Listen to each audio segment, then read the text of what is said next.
మీ ఎలాంటి వ్యాపార ప్రకటనలకైనా వెంటనే మా ఛానల్ సంప్రదించండి. ఓం శుభంకర్యే నమః.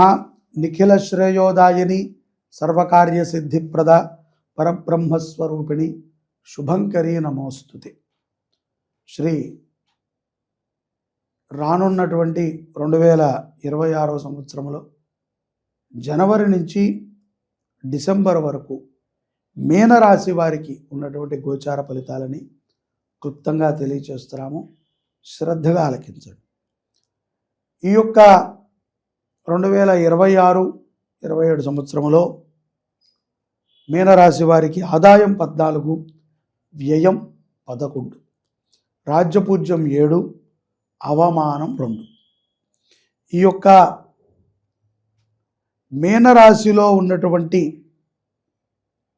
గోచార ఫలితాలు ఈ సంవత్సరములో లగ్నములో శనేశ్వరుడు, చతుర్థ, పంచమ, షష్టమంలో గురుడు, షష్ఠ, పంచమ స్థానాలలో కేతు సంచారము, వ్యయ లాభముల్లో రాహువు గ్రహ సంచారము ఉంటుంది.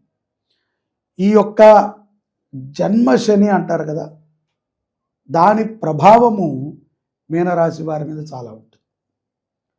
స్థాన చలనము, ముఖ్యంగా ఆర్థిక నష్టము, మనోవేదన, ఇవి ఈ సంవత్సరంలో మీనరాశి వారికి అమితంగా ఉంటాయి.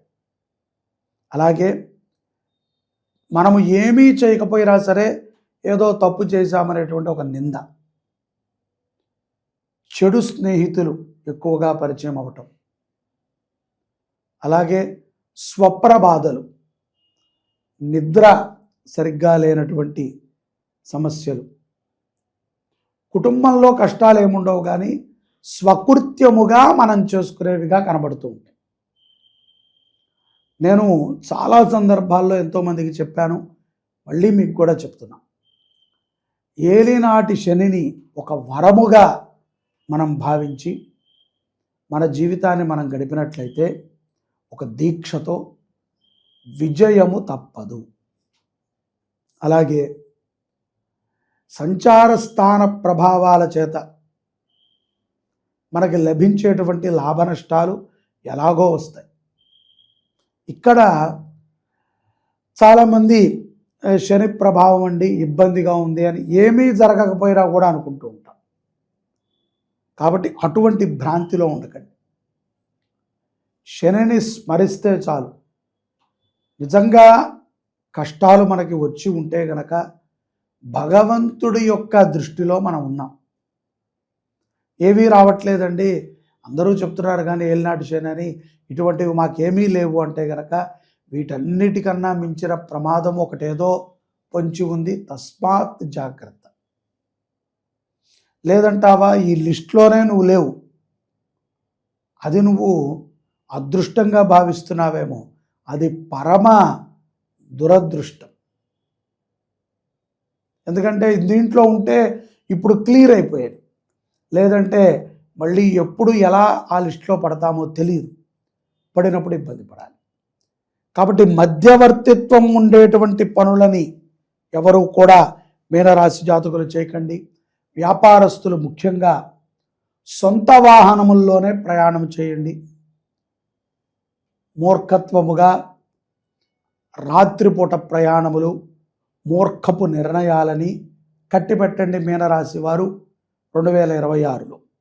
అలాగే ఇంట్లో మీ గృహములో జరిగేటువంటి కొన్ని సందర్భాలని మీ మధ్యనే ఉంచండి. 10 మందితో చర్చించటము, దాని గురించి ఏదో ఆలోచన చేయటము, ఇంకా ఎలాగో నిర్ణయాలు తీసుకుంటాము, ఏదో ఒంటరిగా ఉంటే శాంతిగా ఉంది అని భావించటము చేయకండి. ఆర్థిక పరముగా ఎన్ని నష్టములు ఉన్నప్పటికీ నెలాఖరు వచ్చేటప్పటికో, ఈఎంఐలు వచ్చేటప్పటికో సకాలములో ధనము చేకూరుతుంది. ఇది చాలా గొప్ప వరము మీనరాశి వారికి.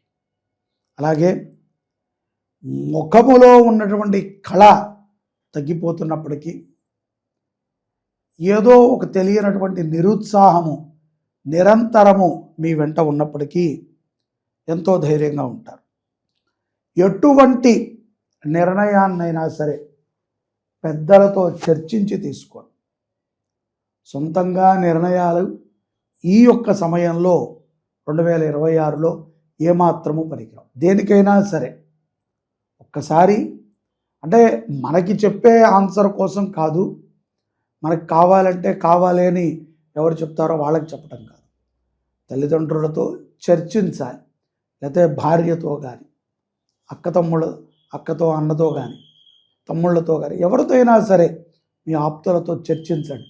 ఇలా జరిగింది, ఇప్పుడు ఏం చేస్తే ఈ యొక్క కష్టం నుంచి బయటపడతాము అని మీరు చర్చ చేయండి. ఎక్కువగా భగవద్గీతని శ్రవణం చేయటం ద్వారా కొంత ప్రశాంతతని పొందుతూ ఉంటారు. మృతా సంబంధితమైనటువంటి బాధలు కూడా ఈ సంవత్సరము కొంత మీనరాశి వారికి ఉంటాయి. అలాగే ఆర్థికముగా కోర్టులో ఏదైనా వ్యవహారములో చిక్కుకుని ఉంటే దానికి సంబంధించినటువంటి ఫలితాలు ఈ యొక్క 2026లో ఏప్రిల్ నుంచి జూలై మధ్యలో ఒక శుభ పరిణామము మీకు జరుగుతుంది. దూర ప్రయాణాలు వెళతారు, ఖర్చులు కూడా పెరుగుతాయి. ఈ సంవత్సరంలో ఏప్రిల్ తర్వాత నుంచి కొంత మేరకి నెలలో 1-2 రోజులు కష్టం ఉన్నప్పటికీ ఎక్కువగా ఒంటరిగా ఉండటానికి, ఎక్కువగా మీలో మీరు మదనపడటానికి ఆస్కారం ఎక్కువ ఉంటుంది. కాబట్టి అటువంటి సందర్భాలను తెచ్చుకోకండి. ఎక్కువగా అందరితో కలుస్తూ ఉండండి, మాటామంతి చేస్తూ ఉండండి. ఏదో మాట్లాడమన్నాం కదా అని అనవసరమైన మాటలు కాకుండా ఉపయోగపడేటువంటి మాటలను మాట్లాడండి. నూతనముగా వ్యాపారములని ఆలోచించే విధముగా ఈ యొక్క మార్చి తర్వాత నుంచి జూన్ మధ్యలో మీ ఆలోచనలు ఉంటాయి. విద్యార్థులకి చిరచర ప్రమాదములు గోచరిస్తూ ఉన్నాయి. తస్మాత్ జాగ్రత్త. వాహనము నడిపేటప్పుడు మాత్రము వేగము పనికిరాదు. ఎంతో జాగ్రత్తగా ప్రభుత్వం చెప్పిన విధముగా, మీ తల్లిదండ్రులు చెప్పిన విధంగా హెల్మెట్ ధరించటము, సీట్ బెల్ట్ పెట్టుకోవటము, 3-4 కలిసి బండి ఎక్కటము కాకుండా ఎంతమంది ఎక్కాలో అంతమంది మాత్రమే ఎక్కి వాహనం నడపటం చేయండి. ప్రేమ వ్యవహారాల ఎందుకు కూడా చాలా జాగ్రత్తగా ఉండాలి. ఒక 50% మాత్రమే సత్ఫలితాలు కనిపిస్తున్నాయి. ఆప్యాయతతో మాట్లాడేటువంటి వాళ్ళు, మీ మీద ప్రేమని చూపించేటువంటి వాళ్ళు తరచూ తాహసపడుతూ ఉంటారు. ఈ సంవత్సరంలో కొంత ఈ భూమిని పెట్టుకుని వ్యాపారం చేసేటువంటి వారికి కొంత ఈ యొక్క సెప్టెంబర్ డిసెంబర్ మధ్యలో గట్టుకాలం అనుకోవచ్చు. అయినప్పటికీ మీ చాకచక్యముతో మీకు జరిగిన నష్టాన్ని ఏదో ఒక రకంగా మీరు పూడ్చుకుంటారు. కాబట్టి తెలివితేటలని ఎక్కువగా అభివృద్ధి చేసే విధంగా నిత్యము ప్రాణాయామం చేయండి. ప్రశాంతతగా ఉండండి, కోపగ్రస్తులు అవ్వకండి. ఎవరిని నమ్మాలో ఎవరిని నమ్మకూడదో విచక్షణగా ఉండండి. ఏదో 10 మంది ఇచ్చారు కదా అని చెప్పి మీరు కూడా దాన ధర్మాలను చేయకండి. మీకు నచ్చితే, మీరు ఇవ్వగలిగితే, మీరు ఇచ్చేది సక్రమమైనటువంటి విధానంలో వెళ్ళగలిగితే మీరు దాన ధర్మాలు చేయండి, సత్ఫలితాలని పొందండి. మీరు పేదవారిని చూసినప్పుడు కానీ, లేదా మీకంటే కొంత స్థాయిలో తక్కువ వారిని చూసినప్పుడు కానీ జాలి పడటము కంటే కూడా వాళ్ళకు ఉపయోగపడేటువంటి పనిని చేయండి. జాలి పడటం ఏముంది, అందరము పడతాం. కానీ ఉపయోగపడేటువంటి పనిని చేయగల సామర్థ్యం ఉన్నప్పటికీ చేయలేకపోతుంటే మిమ్మల్ని చూసి వాళ్ళు జాలి పడాలి. అయ్యో, ఇవ్వగలిగిన స్థాయిలో కూడా వీళ్ళు ఇవ్వలేకపోతున్నారే. కాబట్టి జాలి పడటం కంటే కూడా సహాయపడటం ఉత్తమం. ధాన్య రాశులతో వ్యాపారం చేసుకునేటువంటి వారికి బాగుంటుంది. వ్యక్తిగత అభివృద్ధులని కూడా సెప్టెంబర్ మాసంలో కొంత చూస్తారు.